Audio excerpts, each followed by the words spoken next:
Hard Hat's all about showing up to play hard, doing what it takes to win. If you want to cement legacy, win another. He's your third center. You don't want to puff him up too much, but it's hard not to. This is maybe the most I've ever agreed with you.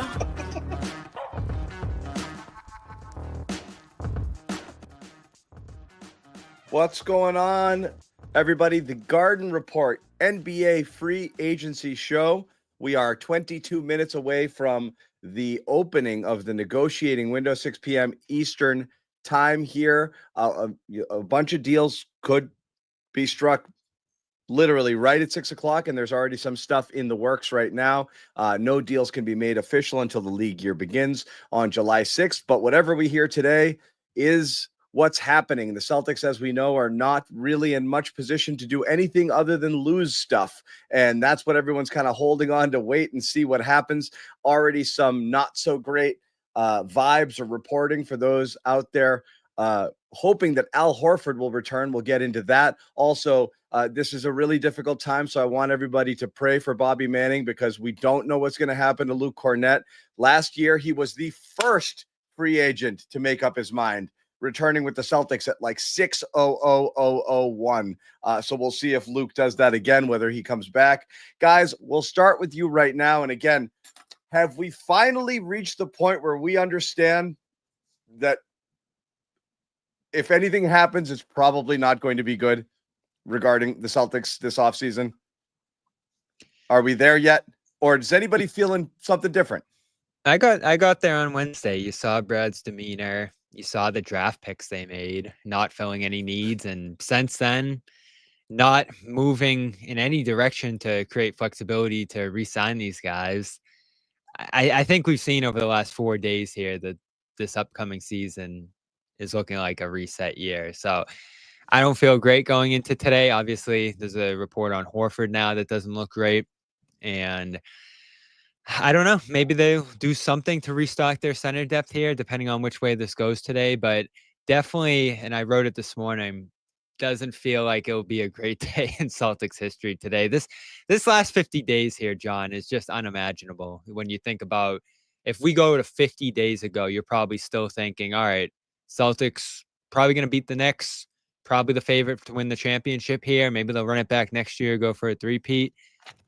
And now here we are talking about a reset year with no Tatum and multiple players now at the door. This is this is tough. This is a tough month or two here for Celtics fans. You're muted, John. Well, surely Noah can put a positive spin on this.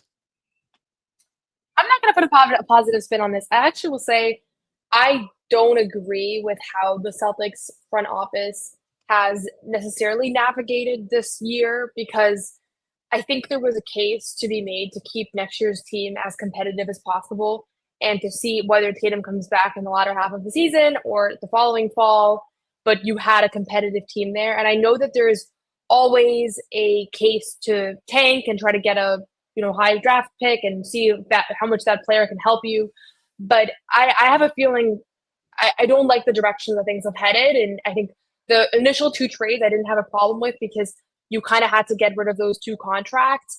I don't love the way that the draft went. I have said this before, but I'm not a draft expert, but I would have liked to see them grab a player that has a high ceiling that could impact winning right away, that is a little bit more highly regarded. And I think they went more in a little bit of a long-term direction across all the picks of trading 32, not, picking up more of a younger, higher upside prospect with 28. So all these moves together, and we'll see, but it's not looking great for Al and Luke based on reporting from today. We'll see what happens here in the next hour, but you could potentially have lost pretty much your entire championship roster minus Derek, Tatum, Brown, and Pritchard from the rotation, and Hauser. And so we'll see what happens here. But I think it's clear, John, that your initial instinct around this team is going to be pretty bad next year. It's increasingly seeming obvious that this team is not going to be competitive. But I don't agree with that being the pathway. I think that there was another alternative pathway you could have taken. And we'll see, because there's other teams that lost their best player to an Achilles rupture. Curious to see how the Pacers look next year, because you can build and you can look different without one player, but not if you jumping off the Pacers bandwagon. No, that's not what I said. I'm saying the opposite. Like, I'm saying that the Pacers give us another potential pathway of like, what do you do when your star player goes down? We'll see though. They may not have, they're looking long term. They're looking 10 years down the road, 5 years down the road. So there's a lot of things to consider. But I don't think you have to necessarily just accept that you're going to be like out of the playoff race next year. Yeah. Yeah. I mean, look, I go ahead, Bobby. Sorry. I was going to say, to your point on the earlier moves, the reason was flexibility, right? And you would have thought, okay, maybe they're trying to move around some money here, retain a center or two. I think, if they're able to retain one of these centers, we're having a different conversation here. But if you lose both of them today, that's where you start talking about a reset year tank, whatever you want to call it. And again, we'll get into how feasible tanking is here with the core intact. But if they're going to move forward here with this core and the different role players that have been crucial to them head in different directions here, and two of them are obviously already gone, you're just in such a difficult position, even next summer. And I know they're going to have first apron space and they'll be able to make different kinds of trades and all that. But to your point, John, I'll set you up with the lob here. You don't have draft pick assets necessarily, or elite ones. You don't have super tradable contracts, and you don't have cap space anytime soon, given the two Supermax players. So you don't have, even next summer, many avenues to improve here. And listen, we'll see what they do the rest of the summer It's not all about today, but they don't have great avenues. You do if you tank and you clear the books of all unnecessary not How are they going to tank though, John? I don't, like I said, I don't want to get into this all over again because people don't know at all what any team is going to do ever. We guess wrong by 30 wins on some teams. So just looking at the East and saying it's impossible I think is a fool's errand. Like with the exception of a team or two, for the most part, sometimes we just don't see it right now. And I just don't think you can guess how low this team can go right now without, I've put this on paper. But this is the best case scenario without signing anyone. I put Hauser and Jalen in there with Keita. Whatever, it doesn't matter.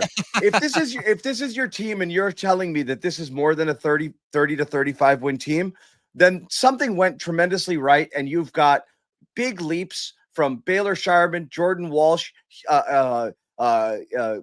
things you didn't want, things you didn't expect to see in year one from Hugo Gonzalez, possibly even JD Davison showing you something, Sam Hauser making a leap, Jaylen Brown proving he can be an alpha, Anthony Simons in a new system all of a sudden. Yeah, I said Sharman right off the bat. Okay. If this team gets you to 45 wins, then that's awesome, because that means a lot of good things happened here with players that you're hoping can make some sort of leap or prove that they belong.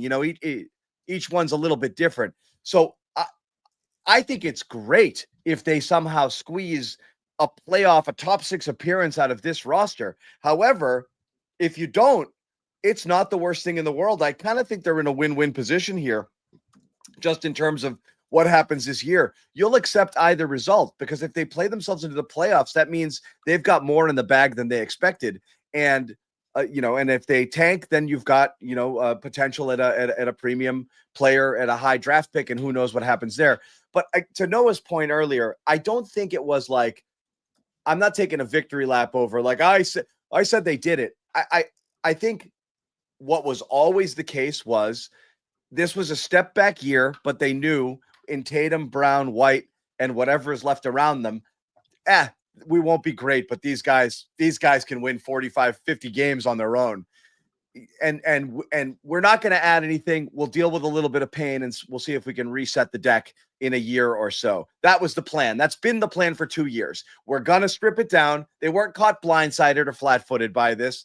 They knew it. Tatum goes down, and I think all of a sudden the wheels spin and wait a second. Maybe we don't need to worry about next year at all. Yeah, because how is this looking with Tatum? It's looking a little better. This is where they're at. And I think they're fine with it. We just have to embrace the reality. You don't have to embrace the tank, and you don't have to root against them every single game. You just have to. We have to embrace the fact that they're punting on next year. so there's not a concern. Like Celtics fans, or we will look at it like, what are they going to do at center? And I don't think they're thinking that way. I think they're just thinking Clearly we're not. going to play the guys we have and live with the results, and we're fine with it. And that's kind of where we're at.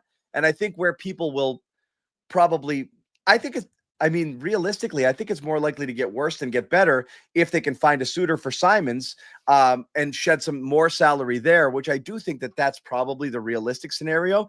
And then you hold on to White, Brown, Hauser, Pritchard, and then Tatum coming back, and that's your core. And that's where they want to go with it. And that's all they're going to do. But they're not. I disagree with anything else. And I think they're okay. I think they're okay with it. It's just a matter of Celtics Nation getting okay with it. I mean, certainly not having an established center is a great way to be unstable going into a year. And it's not just about this year. It's not just about this year for me, certainly, because I think you wanted to be in a good spot when Tatum returned to at least be competitive. Yeah. And without a center locked down, and I think Kornet would be a great way to go in that direction. Horford even, I think, could have given you 2 years of some stability at that position. I like Keita. I think he's capable, and I've supported him throughout last season and thought they should have played him more. I don't know how he'd hold up if this is going to be a full-time role for him, or maybe they go out and get a stopgap guy. I don't know what they're going to do there. But I think, to your point, Noah, about the direction and what they've decided to do here, I just think you needed to come out of the summer with some sort of plan at center for the long term, having a guy under contract at the very least. Because I think when Tatum here on that, I don't get that. Because I think it's the hardest position to find in the league. I think when you take young guys, it's a very not really. You go trade for Mark. You go trade for Mark Williams. Done. Like big deal. But does he fit your system? Does he play well with your stars? Like, there's a lot that goes into it. It doesn't matter. Again, it matters. I think the one thing that people are underrating. What I'm saying is, it took you 5 years to get Luke where he was. We're not talking about Luke though. You're talking about like you went and got a guy like Porzingis, after having had Rob, who was imperfect, and Al, who's not really a starting center per se. He's just extremely capable big man who can do a lot of things for you. But in terms of like getting that pure rock solid center, you haven't really had it. You didn't even really have it in Porzingis the last couple of years. So like, you can build an uber talented roster and have something that's okay there and be okay around it. Like how many teams out there are rocking like awesome centers right now where it's like, that's they had 3 centers. Yeah. They were just overloaded with talent at that position. And to potentially lose all 3 of them was a pretty shocking result out of all of this. But what do you think, Noah? Yeah, I think my qualm with like the gap year thing, which I understand from a team building standpoint, like probably if I was general manager, I would have to embrace it because this is just kind of the life cycle of the NBA, and they're inevitably nobody builds a team to try to be a 5th seed, right? Like that's against the way that this league is constructed. And honestly, that's kind of unfortunate because every fan base deserves to have your team be as competitive as possible. And the way the league is currently structured, 10 teams every year are not really worth watching because they're actively trying to lose after January. So that's more of a commentary on just the way that everything is set up than any particular team's decision. My thing is, though, the reason that I don't like the pathway of being like, well, it doesn't really matter who they have in the front court and what exactly things look like because Tatum's going to come back and we're going to reset is that there's a sense of like, when Tatum comes back, then they're going to go back to being contenders and he'll be good and he'll be back to first team All-NBA. And that's where they're going to go from there. And I would not want to hinge the entire franchise on Tatum coming back from an Achilles rupture. Now, first of all, you have to make sure that he's the same player, which he may or may not be. Fingers crossed he will. But also, you have to make sure that there's enough good players around him that he wants to stay in Boston long term. Like, stars ask out literally all the time, right? So you can't just expect that he's going to be there forever if the pieces around him aren't great. So to me, it's like I would have much preferred them to try to keep as competitive as a team as possible. Tatum comes back. He's that missing piece that they need. And you know what? If none of it works and you blow up, then you hit the hard reset. But you're not really doing a reset because you're still building around like when Tatum comes back in 2026. And so it's all very short term and it's all one draft, maybe that you have a good draft pick, not multiple. So I don't know. I get a feeling of like it's really, really dependent now on him coming back and being content and fully healthy, and the pieces like coming together next offseason potentially. And it just feels like a lot of things have to go right to get them back in the right spot. Again, this is like, that's the other part of the uncomfortable conversation that people just don't want to have. There is no solution to filling the roster with more talent unless you go further down.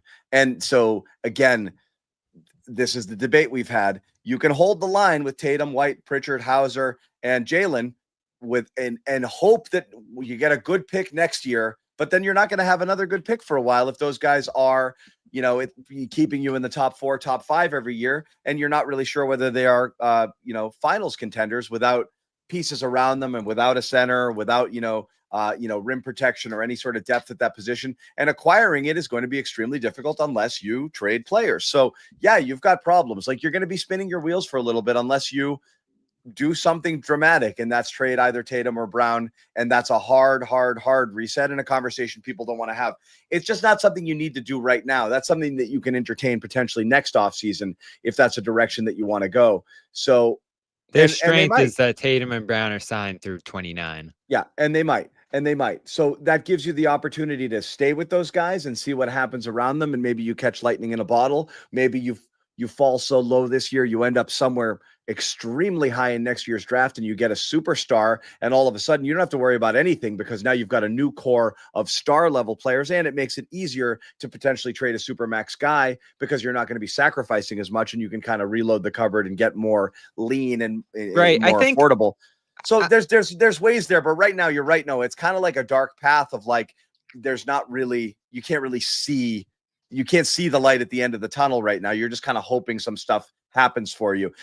Before we get to it, because there's go ahead, Noah. Sorry. No, I was going to say, you see it. You see what the vision is. The vision is the pieces that are here are going to get better. Tatum's going to come back. He's going to be great. But what if he's not? Then what was this whole plan? And so that's why I think that maybe this is like the most negative take I could have. So maybe this is, I'm being opposite to my usual self, but I just think like this is not a normal rebuild situation. This is not at all. It's very hard to compare this situation to other moments in NBA history, and that's why you can't have the same thought process. It's the Warriors. Typical rebuild would have. It's the Warriors to some degrry because those guys were older. They kept a lot of their key pieces though. I don't know that it's the Warriors, and also the Warriors had really high draft picks, and they missed them. They missed on them, but they had an opportunity to really reload. The Celtics don't have that. That's their biggest problem. Is, again, I keep saying the same thing. I'm bored with myself, but like, they don't have premium. They don't have premium draft picks, and they don't have ascending young talent. And so you're hoping all of a sudden Baylor Shireman is like a starting caliber player, which is a big, like almost an unrealistic expectation for somebody drafted 30 overall. But then with the new draft picks, it's almost complete. And then the new ones, who the hell knows? So like you're kind of in role player land with most of the people that you have around it, except for the known commodities, which is, again, Pritchard. You know very well what Hauser can do, and then you know what you have in Tatum, Brown, and White, and that's what you've got. Whether that's enough without people around them making leaps or going out and getting other people, I'm not necessarily sure. Let's run through some of the things that we've heard, because things could come fast and furious in 4 minutes here. But before we do that, we want to give a quick shout out to our pals over at Prize Picks, #1 daily fantasy sports app in all of North America. Make sure you sign up today if you're interested in playing. You can get in on any action that's going on right now, and that includes women's basketball, professional baseball, and of course you want to really be ready, locked and loaded for when the professional football season gets underway. I know a lot of people have a lot of fun with that, so check it out. Download the app. Pick more, pick less. 2 or more players, up to 1,000 times your cash. It is that simple, my friends. Play it however you want. You can cross and mix and match sports. I usually like to lock in personally on one game so I can watch the whole thing and I get a good vibe for what's going on there. That's how I play it.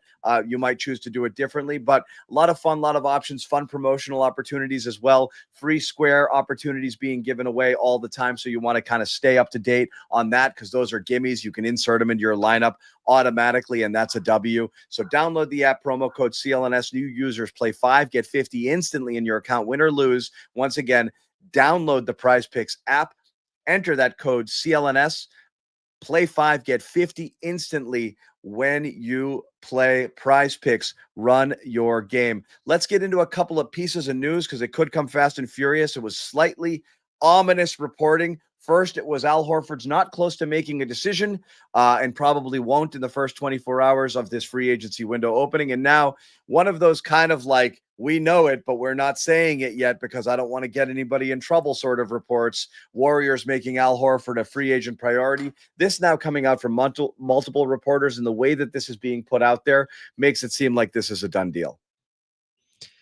Yeah, and I don't know how the structure of this is going to look because they're in a tough cap spot. And I wrote about some of the destinations for Horford and Kornet this morning, zeroed in on like the Hawks, Knicks on mid-levels.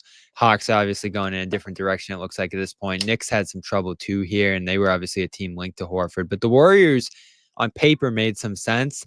I don't know what's going to go on with Kuminga here because he's another floating piece, and they're real tight against the second apron here. But I do think they'll be able to squeeze just enough space for him to take a $5 million mid-level here. And this one's frustrating because you probably could have done that. Would that have been the end of the world? Bobby, Bobby, we can't move forward. I know we're going to disagree on it, John. It's fine. No, but yeah, we're still stuck here. Like, they're not trying to win next.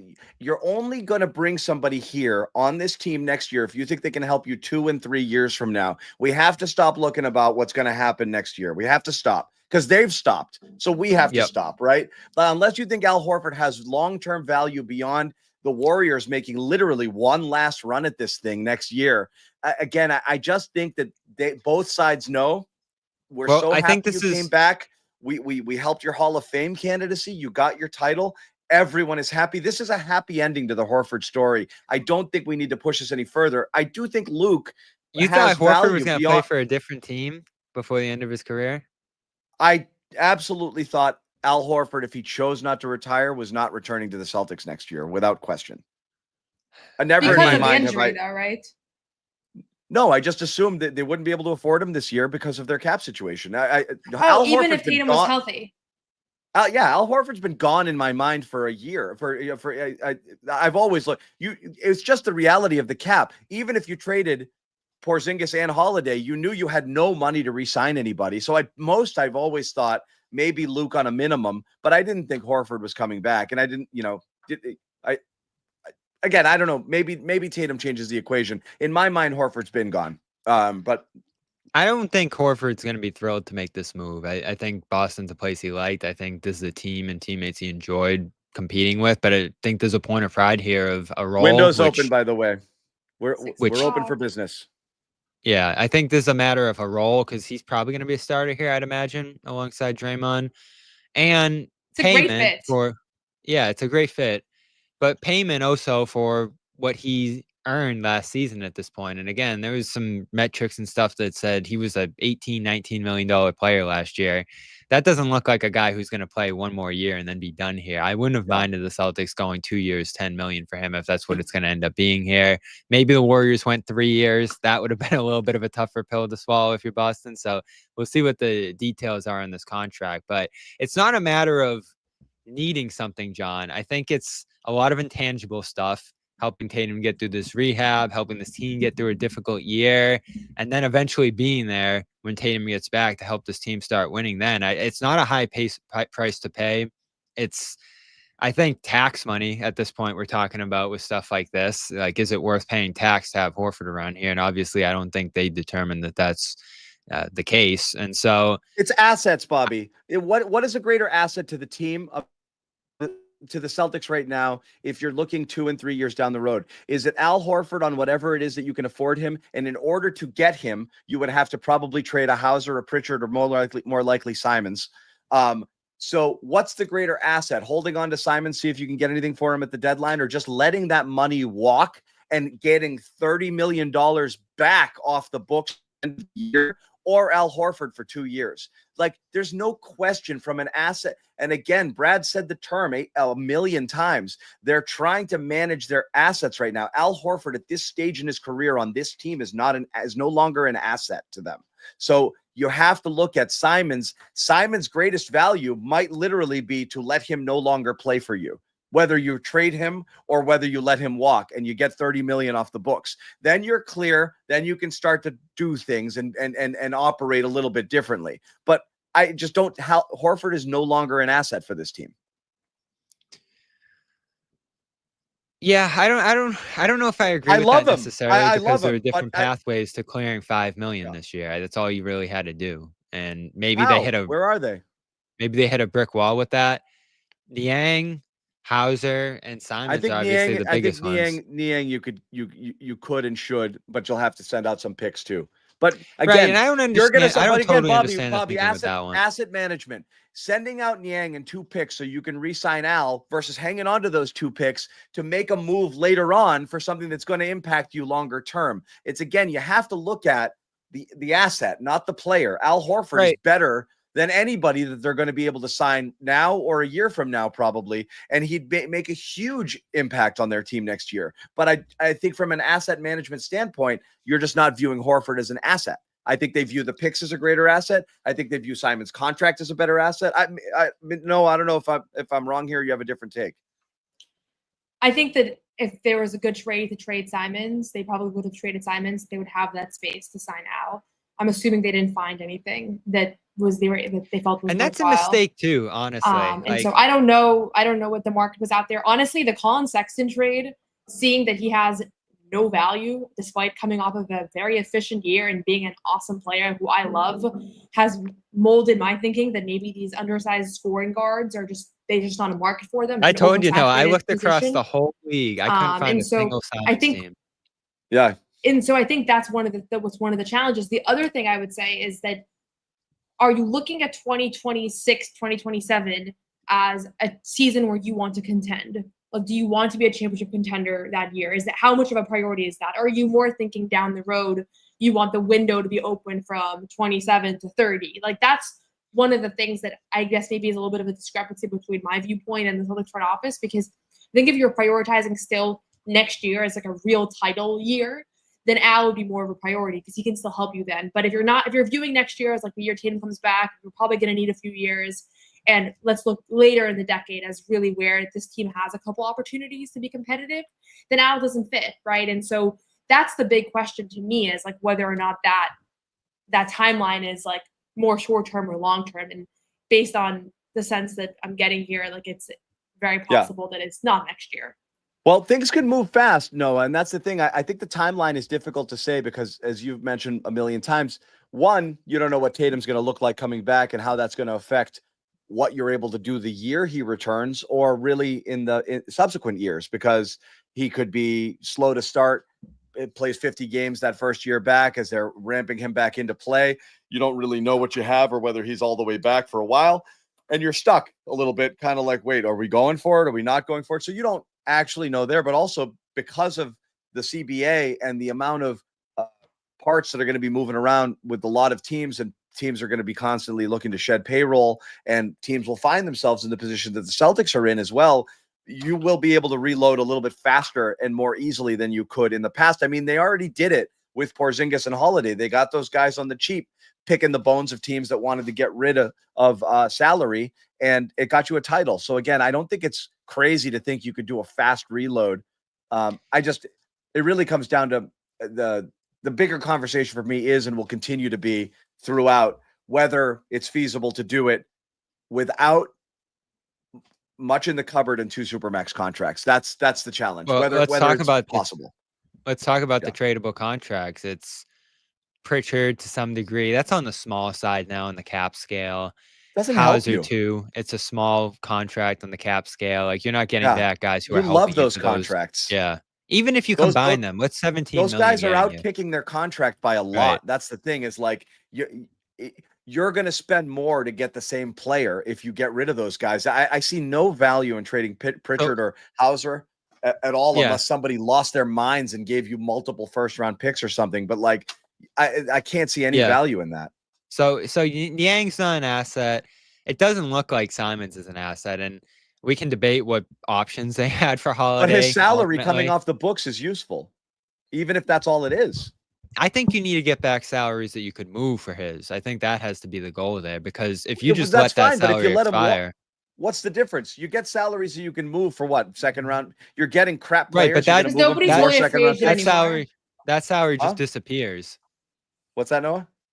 You're talking, Bob. You're talking about being able to acquire good players down the road, right? Yeah, they Because right need now, like nobody's a free agent, so it doesn't help. Like it's hard. You're almost better off having trade assets than having. and just, they're like, not going to be in a good money position a year from now. It's still going to be a over the cap team with it's pretty tight up against the first apron because of all these contracts they have. Not So if you're trading. If you trade Simons down, that's like, what they again, have to do.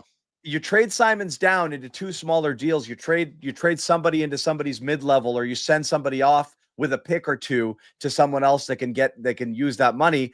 The point Right, but is, how are you getting talent back, John? That's the question. you're not. That's the point. You're just getting rid of the money. No matter in your trade down scenario or in the Simons walk scenario, you're basically just getting cap flexibility, because no matter what, you're either sending out picks with the lesser players to get rid of them and trade them into somebody's mid-level, or you're just letting them walk at the end of the year because they're expiring. No matter what, all you're doing is getting 30 million off the books. That's what Simons is, whether that's through trade and you do it now or you let him walk later. Trade just expedites it. But like, and so that's the frustration. That's kind of his value. Talent's not coming back for him. Just cap relief. So that's the frustration of me in losing Horford and potentially Kornet today, is that you don't have avenues to replace those guys in the near term. Maybe your draft pick does that, but that's a complete flyer. These salaries you have don't do that. You don't have premium draft picks going forward. So the thought that you can just reload next summer and put a title contending team around Brown and Tatum probably isn't the case. And maybe they know that. Maybe they know maybe that's why they assess White and Brown's value to the degree that they did this summer, because they know they might have to make a move there down the line. But as of now, you don't have talent at the center position, or starting caliber talent there. And there's no straightforward path to replacing it. So yes, Horford was an imperfect option there as he approached 40, but it was something. You knew he could play with Tatum and Brown. You knew he played well last season and didn't show major signs of decline. And then for Kornet in particular, who I hope they figure out a way to re-sign here today miraculously. Yeah. That's a guy who grew into a significant role this year, flourished for you this season, and now is possibly going to walk out of the door for nothing. And think of how long, it took the span of the Garden Report, John, pretty much since this show existed, for him to reach that level. That's the kind of time it can take for a center to reach his full form, full potential at that spot. So no, we're talking about it's like dog for them years. to find a starting center. Garden Report years. Yeah. He's aged well. I got to say something that's bugging me right now is that the last tweet from Shams was 44 minutes ago. Woj would have sent out about 40 by now. What are we doing here? Can I just say, Shams has been blowing up this offseason for so long that I need, unrelated to the Celtics, I need like a big thing to happen tonight, because he's been saying every time he goes on ESPN, I don't know if it's because it's his first It's LeBron, time. right?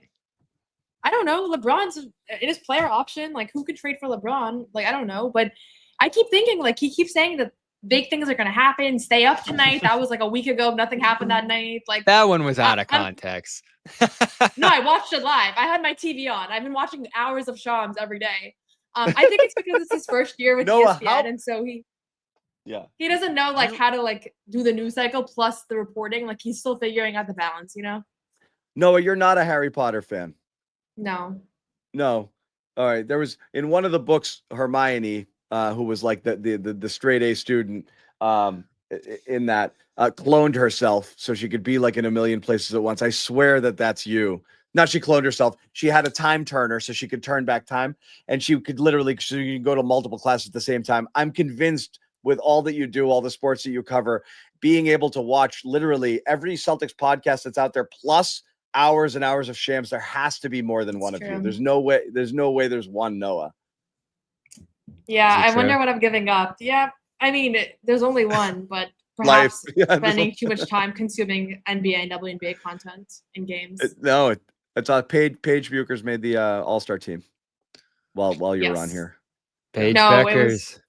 Yes. And also Brad Marchand signed a 6-year contract with the Florida I almost said Marlins, Panthers, for a 6-year contract for 37-year-old Brad Marchand. For those of you out there wondering, he's 37. Whether there's life left for what, That was a good move, Travis. someone is saying something terrible right now. What's that? Simmons on. to the Celtics? No, I think it's a joke. It's a joke, right? They don't fall for the chat anymore. They got me so good last week. It's a joke. They're trying. You think that they're doing it You together? shouldn't have said What it did out they get loud. me last week? What was it? It was I I was like panicked. Oh, I think it was Jalen traded to the Bulls. Yeah. That's Or what something, it was. yeah. And I was like, who do the Bulls have? I was like, devastated.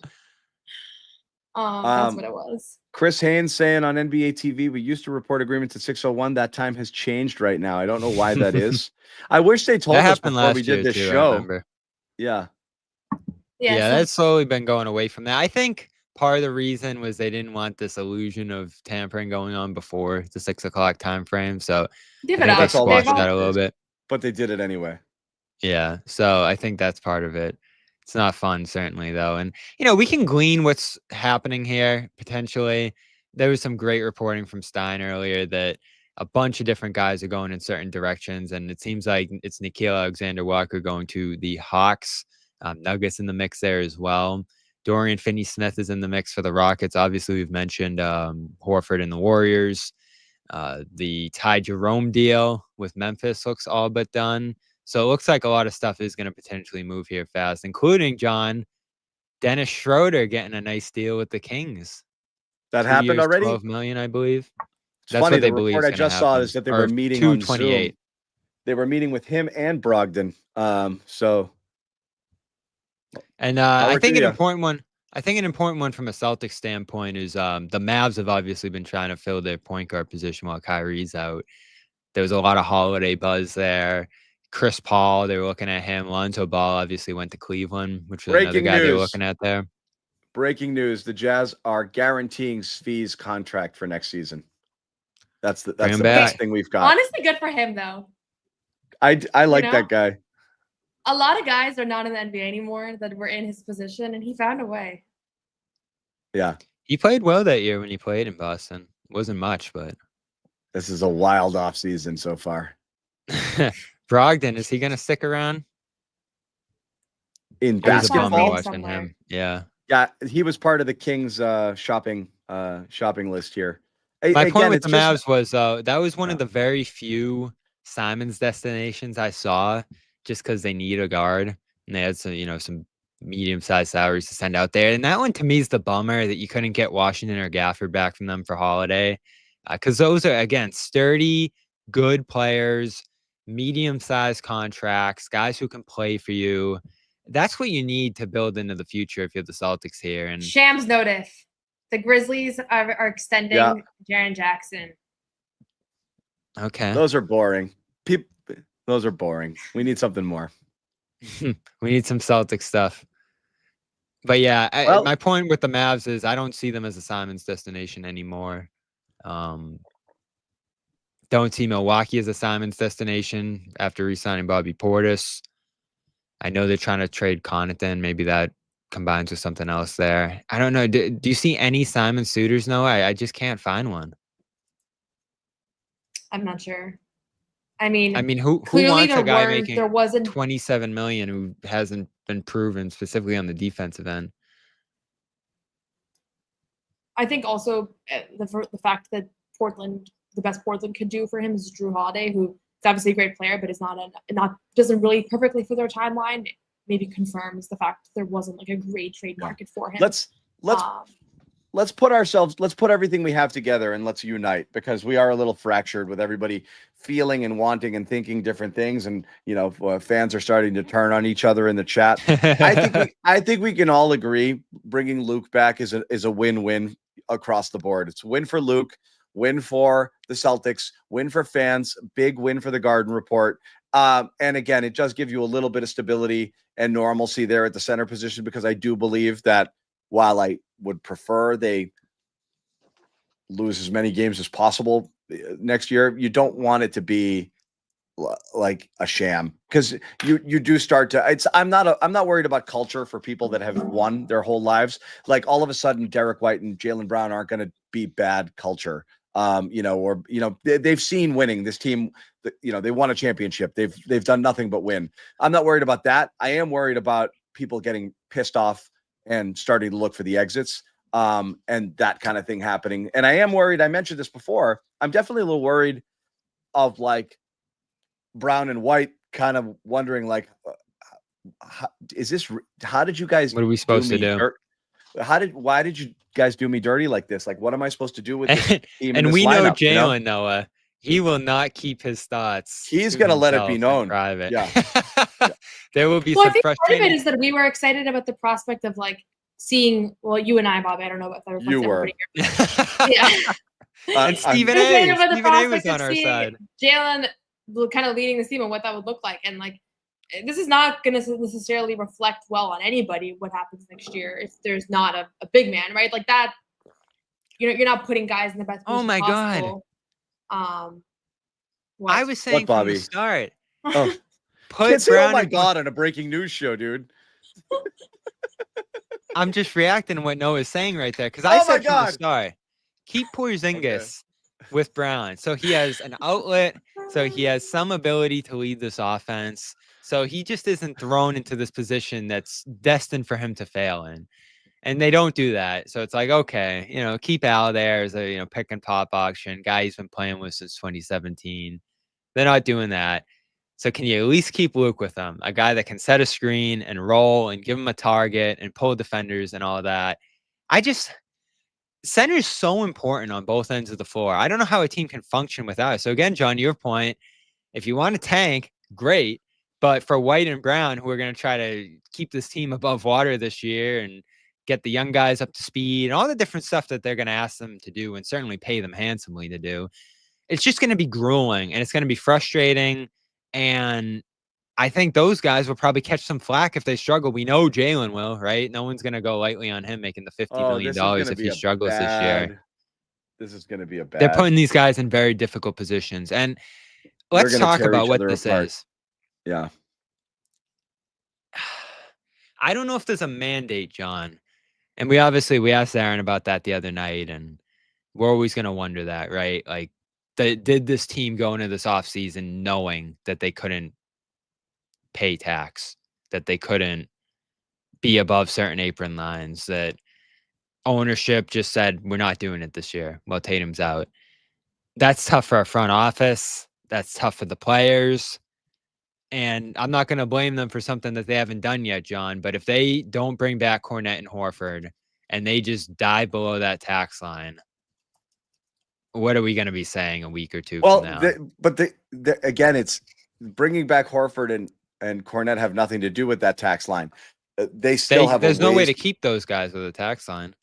I'm saying they have a ways to go to get clear of money. If their goal is to get below the first apron and then below the cap, they got to clear a lot more money. So I don't think Brad or Zarin could have put it more bluntly without actually saying the words. But basically, we've got good players here. We want to ask both of them same answer to the same sort of question. I know Noah had asked it, at least of Zarin, if not both of them. And no one indicated that we're going to be aggressive to see what we can do, even though we know that it's tricky. They both just said, we got good players here. We're going to play with those guys. They're playing with what they got.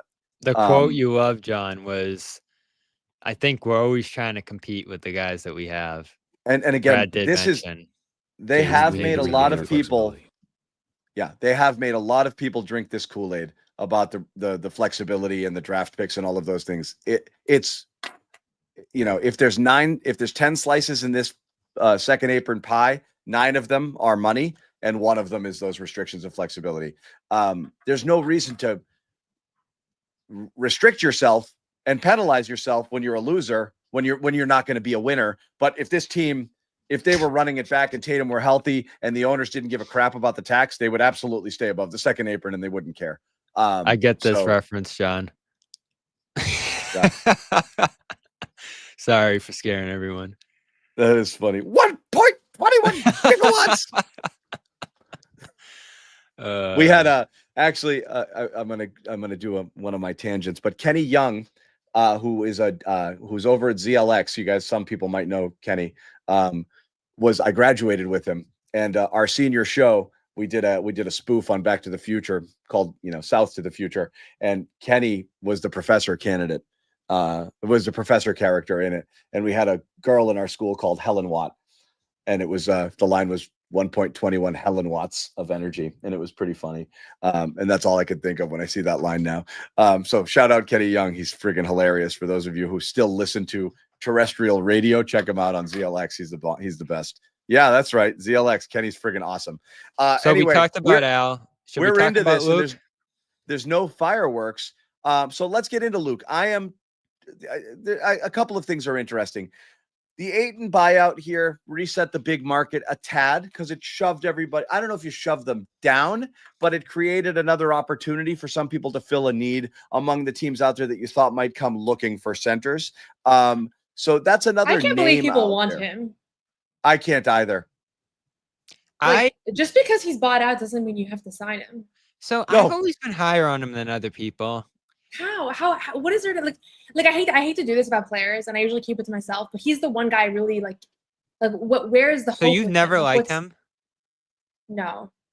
But I'm talking about right now. Like how could you believe, what is there to believe in? He'd have to have like a personality and like a everything overhaul. Like we've already seen how he plays. So I was talking to John when this happened the other night about my experience interacting with him, and it wasn't great. And I could tell that there was some stuff there that's probably a lot. What wasn't great? For teams to handle. Just interacting with him, it wasn't great. I obviously there's a lot of reporting. There was like the video game stuff years ago, right? And again, it doesn't seem like that he's made the most of his potential, I would say. But even with that being the case, he's still been a double-double every season of his career. He's still a force offensively. I think he hit like 50-something% of his mid-rangers last year. He was great on that end of the floor, pulling up from like 10 to 15 feet. He's so talented. I remember back when I was locked in on college basketball, there was a guy I would tune into every night at Arizona, just basically dribbling up the floor every time and scoring every time when he was the #1 pick that year. And then he was the starting center on a Suns team that went to the finals and went up 2-0. And he was hailed as one of the few centers in the league that could switch and guard every position. So I don't know how we went from that to this. Clearly, there's behind the scenes stuff I'd imagine involved here, and work ethic or just fitting in on a team or all that stuff. But I've just the player, I've always liked that the talent is undeniable here. So that's why teams take a chance. I know that doesn't always translate into guys succeeding or thriving, but the Suns didn't get better trading him away for Nurkic in that deal. I'd take a flyer on him. I don't know if the Celtics will, but the talent's there with a guy like this. It's just, will everything else match?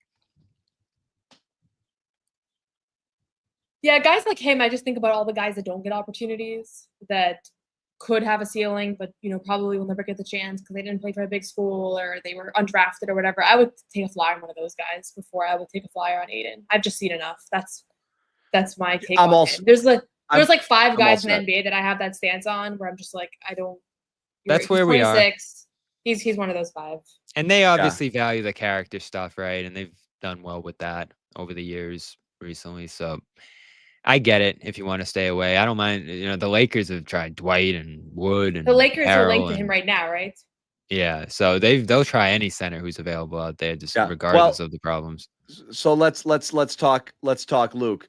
So Bobby, I don't know if anybody here knows Luke well, or has a pipeline to Luke, but right now, again, short of clearing out space, which the Celtics did not do. And yes, look, is it possible Celtics make a move to go back over the second apron and then go back down? Yeah. I mean, that Memphis extension right now puts them in a really weird spot money-wise. They're going to have to make moves off of it. You prefer to do it beforehand rather than after, because once every team knows that you have to shed salaries, you're in a desperate position. But the Celtics didn't do stuff to go lower. That doesn't mean they won't. I think very much they'll let those guys go out there and see what's available and then come back to them and say, okay, I was offered 10 here. Can you scrape together 8? for 3. I'll come back for that. That's possible. And the Celtics could do that, go over, and then see if they can make a move or two to get themselves back under that second apron. If that's the bare minimum that they're expected to do. Again, we don't know the owner's minds, but let's just say just getting under that second apron was the most important thing, and they've done it. If that's their line for this season, I think that they could find a way to get Luke back. I don't know about Al, but I think they can find a way to get Luke in. I've grown increasingly discouraged just because of the money. And when you look around the league, there aren't a lot of teams that can offer him the full mid-level, but there are a few. And the Spurs have been connected to him. That's a team that needs the center next to Wembanyama, or at least playing behind him. The Hornets, to me, make a ton of sense. They don't have a center right now, so he could step into a starting role there, get the full mid-level, familiar with the coaching staff, all of that. The Bucks are probably going to lose Brook Lopez here. They'll have a full mid-level as they try to piece this thing together around Giannis, and he played there briefly during the emergency COVID contracts and all that. He was probably there for like a couple of weeks, but Clippers even. I know they're linked to Clint Capella right now, so they're probably going to go in that direction, I'd imagine. So there are a handful of teams here that I think could sign Luke, and I don't see the Celtics without a move here. Like if there was a move yesterday that said Simons went out and 10 million freed up here, and the Celtics now have 15 million under the second apron, I'd be like, oh, here we go. They're about to sign Luke to, full mid-level money here. I've said all along, I thought there was a chance that they could keep him for 5 years, 20 million. I thought that there was a pathway to, if they squeezed a little further under the second apron, maybe you could get to like 25, 28, because they have bird rights on him, so they can pay him whatever they want. It's just not crossing that line like you mentioned there, John. But when we're starting to talk about 2 years, 28 at the minimum, 3 years, 44, which is what I think the Spurs and Hornets can get to here. And if we're talking in an hour here, whenever this thing's going to happen, about a 4-year deal worth over 50 million, I mean, there was no way you were getting to that. So I don't know what's going to happen here. Yeah. I just see a lot of bigger roles available to him out there and bigger money available to him out there. And I said it at the time, he had a $7 million offer last summer for 1 year with Utah, and he passed that up to take $2-3 million from the Celtics. You can't do that this time around. When you have this kind of opportunity, when you had the season you just had, 30 years old, like none of that's promised, especially with the team dismantling a little bit here. And I talked to him last fall about why he made that decision to take so much less money when there were multiple other offers available to him out there. And the biggest thing he mentioned was that the whole team was coming back and he wanted to be part of that.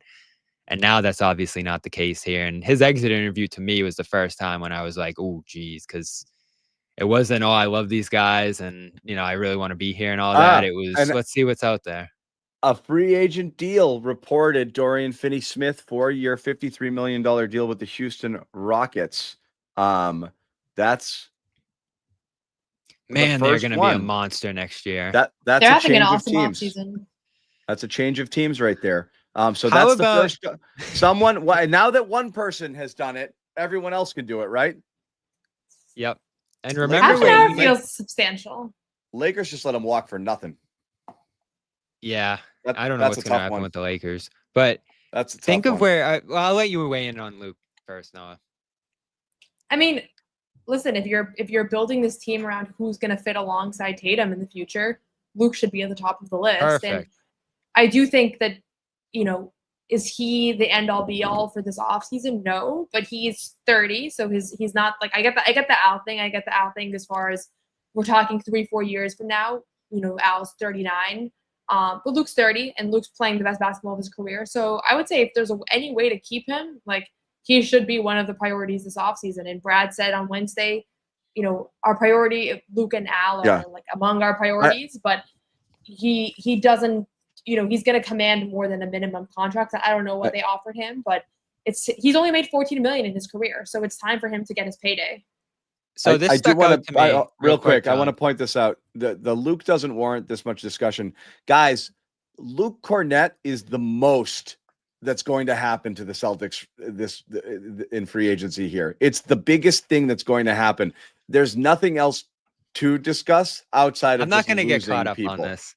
because Yeah. I think the Luke approval rating, there was a time where it was really frustrating, and I don't think people saw what he was capable of or what he brought to this team. I'd say the Luke approval rating's over 75%, 80% at this point in Boston. So Yeah. I don't have to fight comments like that. I think they're few and far between at this point. No, I mean, I think most people realize what he brought to this team, and it was right in front. I mean, did you watch Game 5? Like, it was right in front of you the whole season what this guy became for this team. So, yeah, you're not going to replace him with anything close to that. And so I hope for the detractors, they're prepared to see a real step back at that position this season if they lose him. I don't even know if it's detractors versus people just thinking it's not sexy or interesting. It's literally the only thing they can do at this point. So, like, I don't know what else people are hoping for, but with $4.7 million, I don't know what you're getting. You're getting a vet minimum guy at the end of free agency when after they couldn't get a mid-level deal somewhere else. That's about it. You're getting scraps. So Luke is the best you're going to get out of this deal. Another thing that was ominous Bobby. to me on Wednesday, Noah, the comment you're talking about wanting those guys back, the line he said at the end to me said a lot, though. It just, along with his demeanor that day, like, you could just tell it was like, and everyone got caught up on the second apron thing he said. And I agree, that was more reflective of just general frustration about the situation they're in, rather than him not knowing what the second apron meant. But the line at the end, we'd love to have him back and all that. And, they're going to have plenty of options all over the place. Well deserved. At the same time, I don't want to put pressure on them. It's their call ultimately. But yeah, we'd love to have those guys back. They knew what the market was. It was going to be hard to compete with some of these other teams out here. Paul Reed, 2-year, $11 million deal to the Pistons. Compare that to Luke. That's what, 5.5 a year? Yeah, well done. So that's small mid-level money.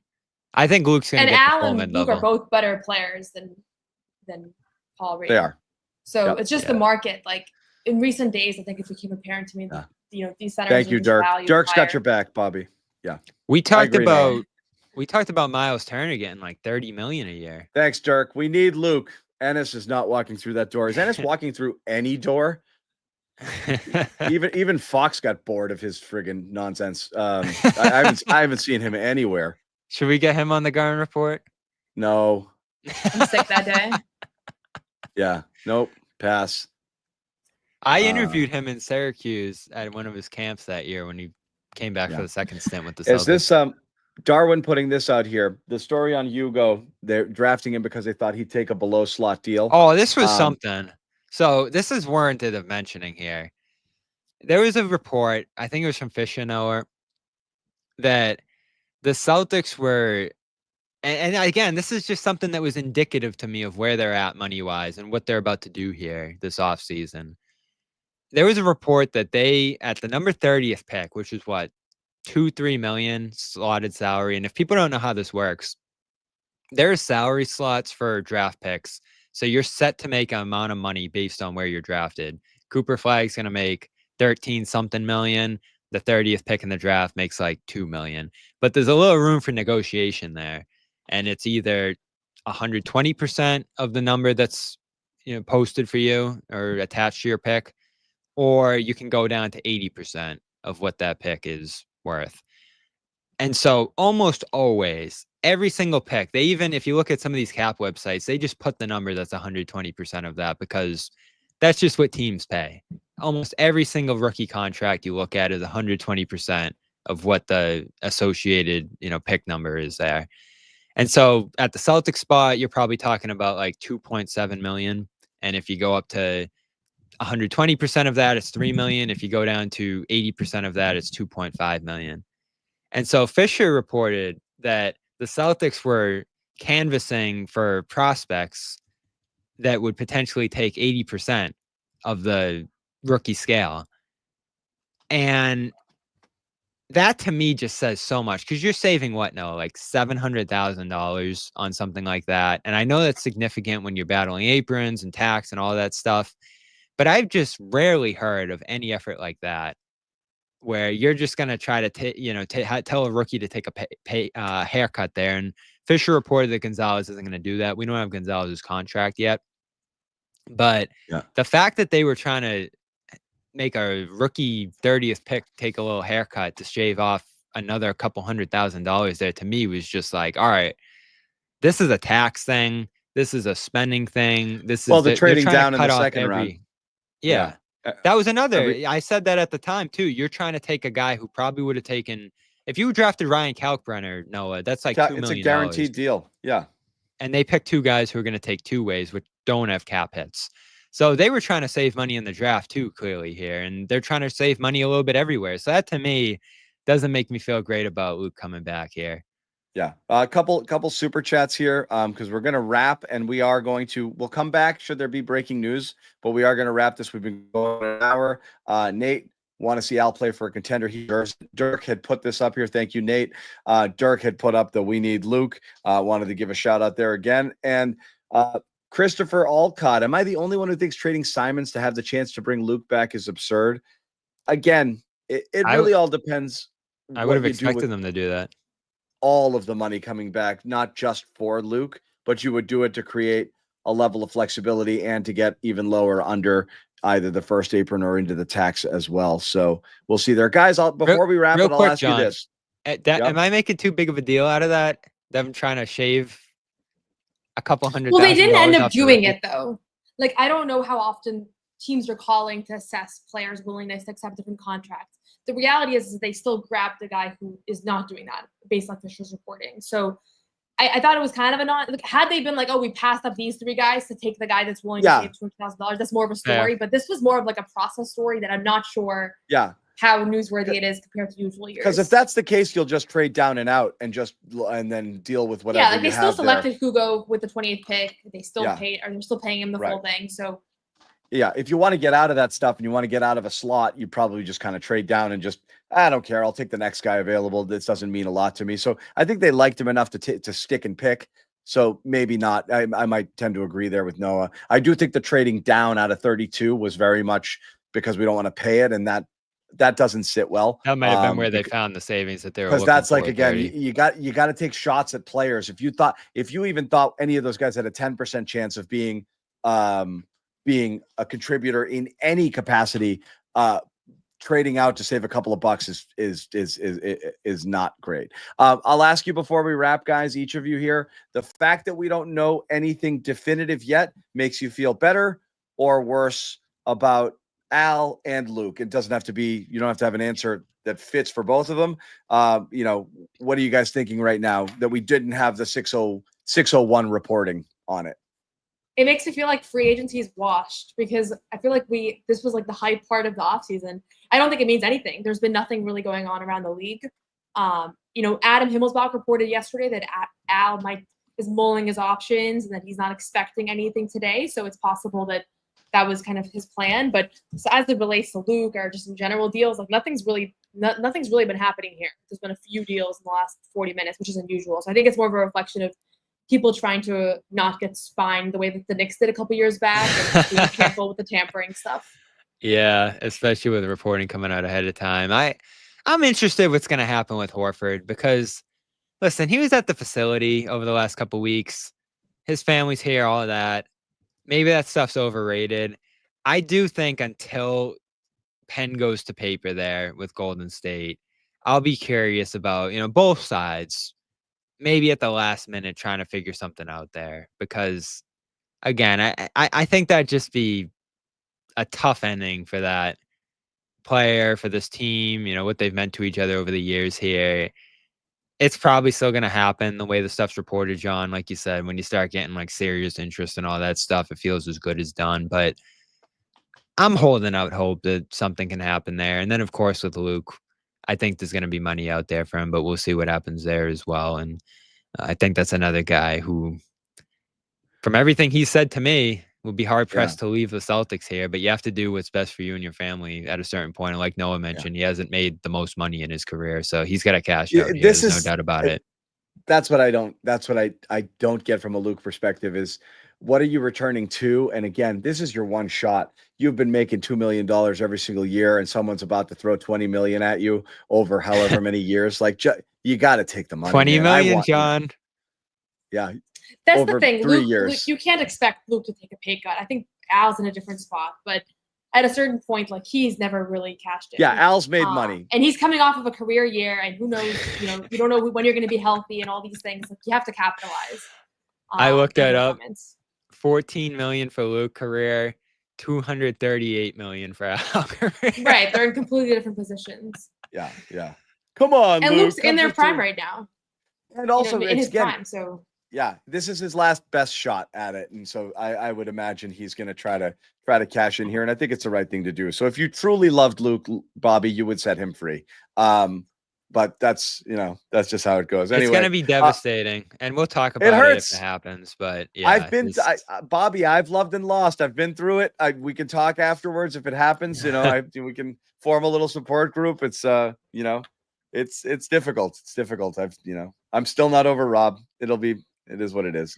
Remember my Marcus Smart show? The Luke show for me will be different level. That'll be tough. All right, so we will pop up here should there be any sort of significant breaking news involving the Celtics, but we will try to and get you more news. The easiest way to make sure you stay plugged in with everything we do, follow us here. You see our Twitter handles on the screen, particularly Noah and Bobby, who are more prolific tweeters and have more to say and more insights and also just more stuff to promote. Noah's going to be writing up her stuff for SB Nation over on Celtics blog, Bobby Manning on CLNS Media.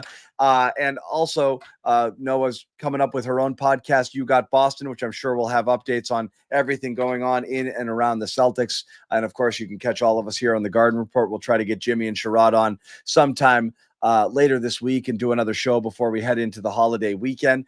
So we might see you later tonight. We might not see you until later in the week, but this is the place you want to come for breaking news, involving the Celtics. Should there be any, we will be back up. We promise you that. We did 4 freaking hours on the draft. On the second round of the draft, we can do anything. So thank you guys for watching. Thanks for spending time with us, and we will see you later. No one's sneaking a vegan brownie by me, I'll tell you that. Okay, you know what, John? We're going to do it. You have to feel that way too, Bobby. I have to feel that way. Let's fight Al over and make Luke your first center. Bobby, we gave you Luke an hour early. We're not going to end this on a damn conversation about Luke